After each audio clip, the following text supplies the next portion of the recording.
It's your boy Justin. Just Justin, what the fuck y'all know me as here. And today we're doing the predictions for the Jake Paul versus Mike Tyson card. So let's get right to it, man. Alright, so the featherweight belt, no one gives a shit. Super lightweight belt, no one gives a shit. And then for the vacant women's WBO super middleweight title, no one gives a shit. Let's be honest, no one cares about these fights. Shadisha Green versus Melinda Watpool. I think I've heard of Shadisha Green. I think I actually saw her fight not that long ago, if I'm mistaken. I'll be honest, all I can remember from that fight that I think I watched was that one, she knocked her opponent out real fast, and two, she was black. That's about all I can remember, I ain't gonna lie. But I do have her winning just because I recognize the name. I ain't gonna lie, I'm gonna keep it a stack. Then let's talk about the super middleweight bout between Niraj Goyat versus Whindersson Nunez. I think it's Nunez. Whindersson Nunez. A lot of y'all don't know this, but your boy is tapped in to the influencer boxer space. So I've seen or I've heard of a lot of his fights. You know, I know about his first ever fight against what I think is the best Brazilian boxer of all time, which, let's be honest, ain't saying much because Brazilians aren't known for being good boxers. They're mostly known for, you know, other things. You know, when it comes to combat sports, it's like, you know, jiu-jitsu, and they got a huge amount of Brazilian, you know, ex-UFC champions. They're also known for, you know, football or soccer, however you want to call it, you know, most World Cups and a bunch of Copa Americas. So when it comes to Niraj Goyat, I actually did look at his box rec, and he lost his first two fights, then he drew, or I don't know if it was a no contest or whatever, but the other two fights after his first two losses, that being his debut and the fight after that, he went on to get draws. So first four fights, no dubs, and then he finally got a dub.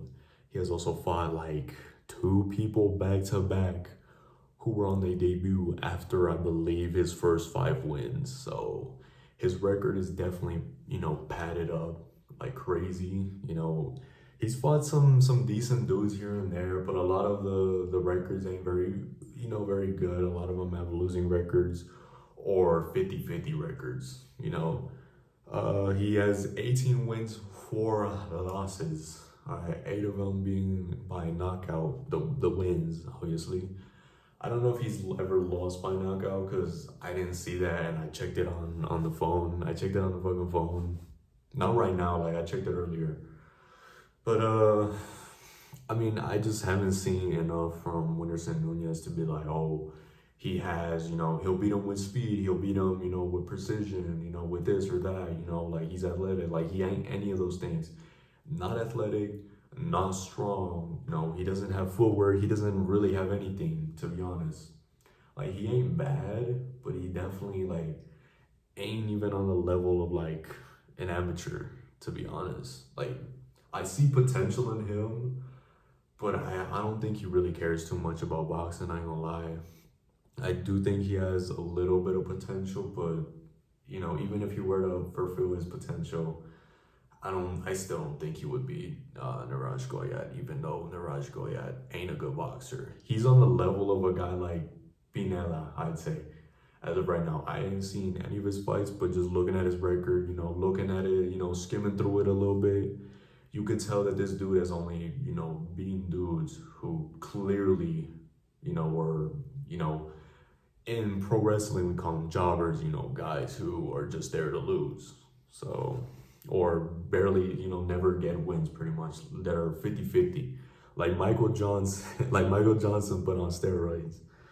So yeah, I got Niraj Goyat. I got the Indian man. Both of them coming from countries who ain't good at boxing. So yeah, that's what I got for that fight. Then we got welterweight Mario Barrios versus Abel Ramos. Let's be honest, this is an easy one for Mario Barrios. Abel Ramos ain't bad, but the dude has 2 wins in his last 5 fights. 3 losses in 5 fights. Insane. In his last 5 fights, he has 3 L's. That's tough, boy. That's tough, boy.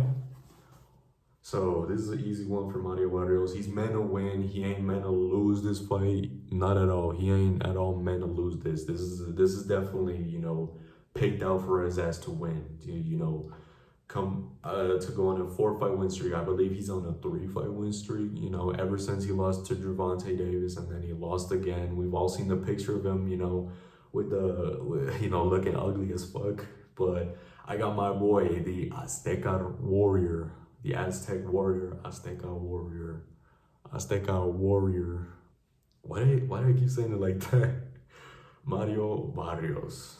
And then we got Katie Taylor versus Amanda Serrano. I'll be honest, your boy didn't watch the first fight. I've only seen, a couple clips here and there. And from what I remember seeing, everybody said Amanda got robbed. The only person that I saw, saying that Katie Taylor, won at fair and square was Eddie Hearn, but that's because, she's Eddie Hearn's, boxer. That's, she's her guy, or her girl, her main girl, you know what I mean? So obviously he's going to say that. I think this time we going to see, Amanda tweaking a lot of things that went wrong in the first fight. So I think she's going to get the victory. I don't know if it's going to be a stoppage. I feel like if she does a better job at landing more clean on her, maybe tie her out, Katie, a lot more, she could absolutely get it.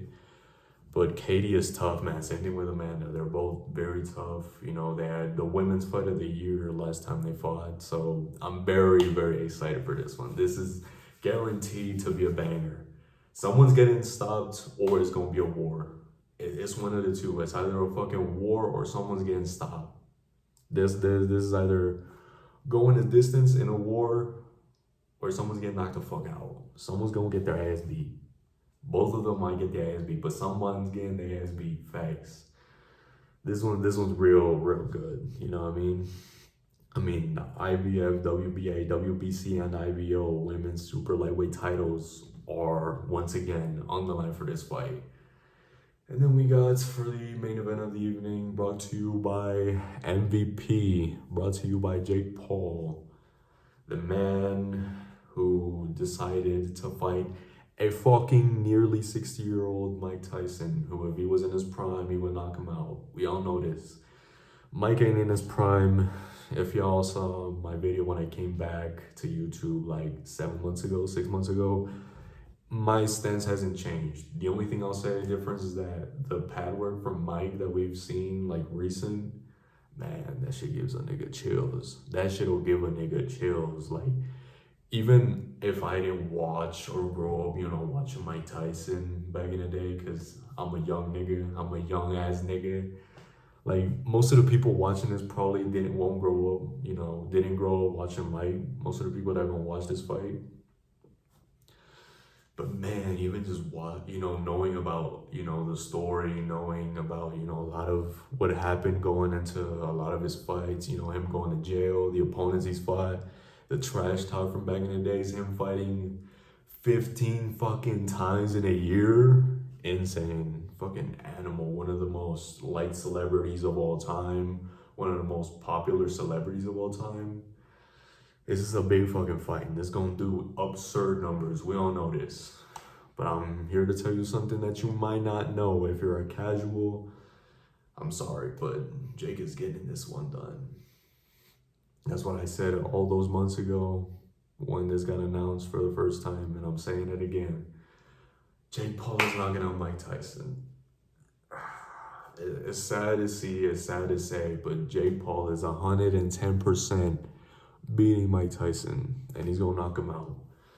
My prediction is in the first round. A lot of people are saying if Mike Tyson gets the KO, it's gonna be in the first round. Everyone said the same thing about, what Jake has to do, what Mike has to do, because it's 2-minute rounds. We all know this. Everyone has said the same fucking thing for the last 2 months, I'd say. Over and over, it's just been Mike, look at how good he looks on the pads, but he's this age, all of the explosiveness is gone because of his age, he's not as fast as he used to be. He doesn't even hit hard as he used to. We could tell that even from the Roy Jones fight, which a lot of people don't even take into consideration. he probably wasn't going balls to the walls, but even then, he never, even really was at a point of like, oh, this could be stopped at any minute. Yes, he was beating his ass up, but it was another dude who was out of shape before, out of shape for years going into that fight, and that fight was dog shit, and that was 4 years ago. So how much better is Mike, even if he does have the killer instinct again, which we've seen in the lead up to this. I mean, those training videos, man, they'll get those training videos and him hitting the pads, it'll give a nigga goosebumps. Even just thinking about it, man, I want him to knock out Jake real bad. Even though I don't hate Jake as much as I used to, like I was a fucking grade A hater of Jake Paul back in the day. Nowadays, I kind of learn to respect him, and I like some of the things that he does every once in a while. But I don't, this is one of those things where it's like, I really don't agree with, I don't agree with him fighting a 50-year-old who was in a wheelchair, a couple months ago, who was in a terrible state of health. And everyone's saying like, oh, if Mike Tyson versus Jake Paul goes down in the first round, and he hits Jake, he's going out. Not the case. I think Jay could definitely take a good punch from Mike. Even if, I think he could take one. If he takes like three, like back to back to back, then I'd say he probably gets knocked down. But I don't see him knocking him out. I ain't gonna lie. Like realistically, like we gotta be realistic about this. People, it's a 60-year-old against a 27-year-old who does hit hard. Now, I don't think he hits that hard as, a lot of people make it out to be. Because, we've seen, like, oh, he should have stopped this guy. He should have stopped that guy. Yes, he's gotten knockdowns against every opponent he's ever faced. But I'm starting to think that his power is a little bit overrated. And once he fights, someone around the age of, like, Tommy Fury and his age, anyone who's, like, 30, he probably doesn't knock him out. You know what I mean? Like, I feel like we've kind of gotten to that point where we could tell where Jake's power is at. He would absolutely knock out, any normal, any rando, but anybody who's like kind of decent, who's got a decent record, would probably be able to take the punches from Jake. Which doesn't mean Mike Tyson will. 6 years old, all of that shit. Even my mama, who don't know shit about boxing, knows that Mike is just too old for this shit, man. It's gonna be sad. It's gonna be a sad day for not only boxing, but combat sports and for the world. But let me know what y'all think in the comments down below. Why do you disagree with me? Why do you agree with me? What are your opinions on the fights? What are your opinions on the card? I think the card is pretty decent, I think that the co-main event is definitely a banger, so that's a plus, big plus. And the fact that it's on Netflix is amazing. But, just talk about anything in the comments down below. Start a discussion. It really helps the channel out a lot. And like, comment, share, and subscribe. Peace.